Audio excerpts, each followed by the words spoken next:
Welcome in. Today we're doing a wide, practical overview of cannabis. The main types people talk about, what it takes to grow a plant from seed to harvest, will focus on nutrients.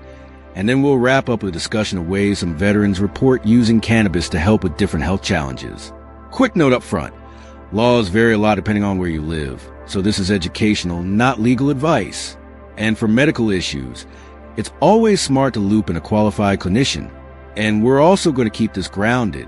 There's a ton of hype out there, a ton of jargon, and a lot of half-truths. So we'll break it down in plain language. Like if you're brand new and you're thinking, what does indica even mean? Or what nutrients does a plant actually need? You'll leave with a clear map. Let's start with the big question people ask first.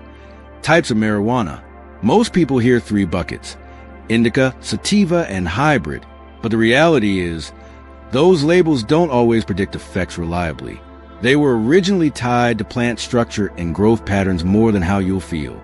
Yeah, like you'll hear sativas are energizing and indicas are relaxing, but a lot of what drives the experience is chemistry. THC and CBD levels, plus the terpene profile, plus your own tolerance, your mood, and even what you ate that day. If we still use the classic terms just to keep orientation. Plants described as sativa-leaning are often taller, take longer to flower, and historically were grown in warmer climates. Indica-leaning plants are often shorter, bushier, and can flower faster. Hybrids are the mix, and honestly, most modern cannabis is hybrid in some way. Now, the second way people classify cannabis is by cannabinoid ratios. THC-dominant strains are what most people mean when they talk about getting high. CBD-dominant varieties are typically non-intoxicating, or only mildly so, and some people seek those out for daytime use. Then there are balanced strains like 1:1 THC to CBD that some folks find gentler. And then there's terpenes. These are aromatic compounds that also show up in things like citrus peels and pine needles. They contribute to smell and flavor, but they may also shape the experience. For example, myrcene is often associated with earthy notes, limonene with citrus, pinene with piney, sharp aromas, linalool with floral notes. So if someone says, I want something that doesn't make me anxious, it might be more useful to look at the actual lab results and terpene profile, rather than only the word sativa on a label. Another important category is how the plant grows.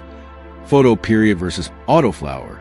Photoperiod plants stay in what growers call vegetative growth, as long as they get long days of light, and they flower when the light schedule shifts to longer nights. Autoflowers, on the other hand, transition to flowering based on age, not light cycle, and they tend to finish faster. Also, seeds themselves, you'll see regular seeds and feminized seeds. Regular seeds can grow into male or female plants. Feminized seeds are bred, so you're very likely to get female plants.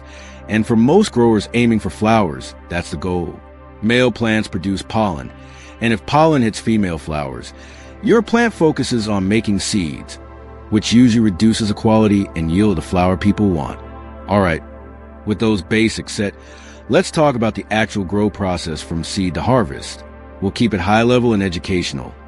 Stages, what the plant needs and where nutrients fit in. The typical stages are germination, seedling, vegetative growth, flowering, and then harvest and drying/curing. Germination is simply the seed waking up. Most people want warmth, moisture, and oxygen. Without getting into step-by-step instructions that can encourage illegal cultivation, the principle is the seed absorbs water, the shell cracks, and the taproot emerges. From there, you carefully transition to a growing medium where the seedling can develop roots.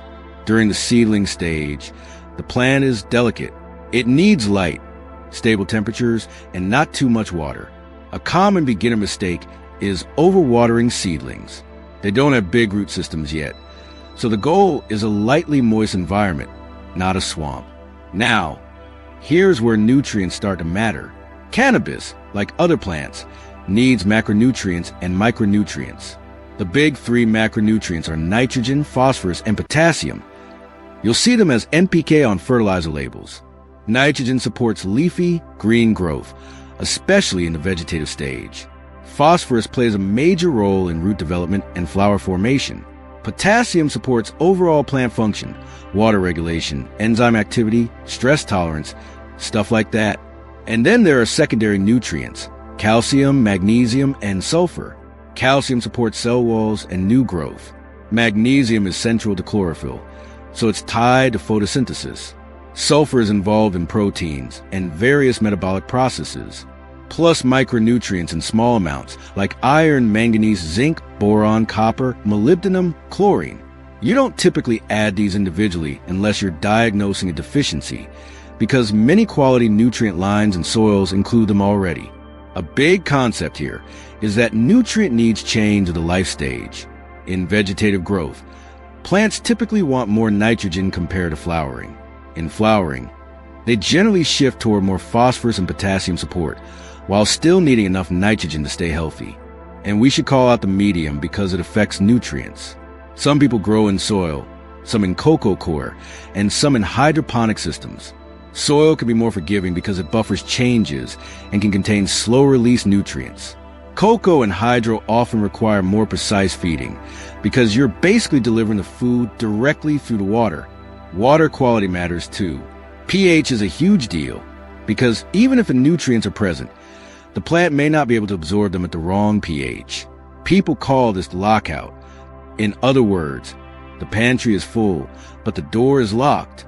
And in practical signs, lockout and deficiency can look similar. Yellowing leaves, spotting, curling, slow growth. That's why experienced growers think in systems, like watering practices, pH, and nutrients, not just add more fertilizer. Because too much fertilizer can burn the plant. During vegetative growth, the plant focuses on building structure. Stems, branches, leaves. This is where environment matters. Enough light, appropriate airflow, and stable conditions so the plant can do its thing. If something is off here, flowering can be disappointing later. Then comes flowering. This stage is when the plant produces buds and trichomes develop, those tiny resin glands that hold a lot of cannabinoids and terpenes. As flowering progresses, aroma increases, and you'll see the plant shifting energy from leaf production to flower development. Pest and disease management matters throughout, but especially once you have sticky flowers forming. It's much harder to deal with issues late in flower without damaging quality. Prevention is the big idea. Cleanliness, monitoring, and a stable environment. Now, let's talk about harvest timing in a general sense. People often use visual cues on trichomes and the maturity of the flowers. Harvesting too early can reduce potency and yield. Too late can change the effect profile and degrade certain compounds. Many growers aim for a sweet spot rather than a fixed calendar day. And there's a whole part people underestimate. What happens after harvest? Drying and curing can make or break the final quality. Drying too fast can lead to harsh smoke or flavor loss. Curing, done properly, can improve smoothness and preserve aroma by stabilizing moisture and allowing chlorophyll to break down over time. So that's the plant side, types, stages, and nutrients. Now we're going to shift into what many veterans specifically asked about: how marijuana might be used in the real world for symptom management. We'll be careful with language here. We're not diagnosing, and we're not claiming it cures anything. The evidence varies depending on the condition. And for some issues, cannabis can help some people and worsen symptoms for others. Right. And veterans are not a monolith. Different service histories, different injuries, different medications. So the best framing is, what symptoms are people trying to address? What does research suggest? And what are the main risks and precautions? One commonly discussed area is chronic pain.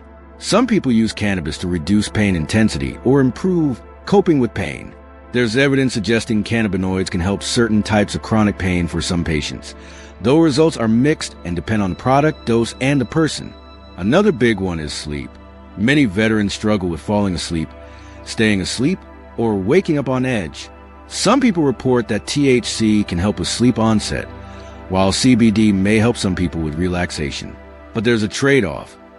THC can alter sleep architecture, and frequent use can lead to tolerance, meaning you need more for the same effect. PTSD is a topic that comes up constantly. Some veterans report cannabis helps with hyperarousal, nightmares, or anxiety. But the research is complicated. For some individuals, especially with high THC products, cannabis can worsen anxiety or paranoia, and dependency risk can be higher in people using it to cope with distress. That's why clinical guidance matters here. And then there are mood symptoms more broadly: anxiety, depression, irritability. Some people experience relief, others feel worse. Dose and product type matter a lot. Low and slow is a common harm reduction approach in legal settings, because too much THC too quickly is where people can have a really unpleasant time. We should also mention appetite and nausea. Cannabis has a known effect on appetite, and some people use it when they're dealing with poor appetite or nausea from certain treatments or conditions. Again, individual response varies, and there are side effects to consider. And muscle spasticity is another area that comes up, especially among people with neurologic injuries. Certain cannabinoid-based medications exist in some countries for spasticity related to specific conditions. Some veterans with injuries report benefits, but that's a conversation for a clinician who understands your full history. Let's talk risks and safety, because it's not responsible to only list potential benefits. First, impairment. THC can impair reaction time, attention, and coordination. Driving while impaired is dangerous and illegal.